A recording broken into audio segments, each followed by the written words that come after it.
Passport, visa, জন্ম নিবন্ধন সহ অপরিহার্য বিষয়ে বাংলাদেশে আমেরিকান সেবা প্রার্থীর সংখ্যা দিন দিন বাড়ছে।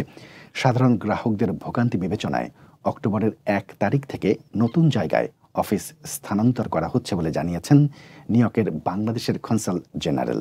কনসাল জেনারেল অফিসে দীর্ঘক্ষণ অপেক্ষা করেন সেবা নিতে আসা নারী পুরুষ সহ শিশু কিশোরেরা। পেশাগত ব্যস্ততা থাকা সত্ত্বেও সাধারণ মানুষ পাসপোর্ট, ভিসা সহ বিভিন্ন বিষয়ে সেবা নিতে আসেন নিউ ইয়র্কের ৫টি বরো থেকে। দীর্ঘ সময় অপেক্ষা করলেও সেখানে নেই পর্যাপ্ত টয়লেট ও নামাজের স্থান। এছাড়াও খাবারের জন্য নেই কোনো ভালো ব্যবস্থা। ছোট পরিসর হলেও প্রতিদিন করে ৩০০ থেকে ৩৫০ জন গ্রাহক সেবা নিয়ে থাকেন কনসুলেট জেনারেলের অফিস থেকে।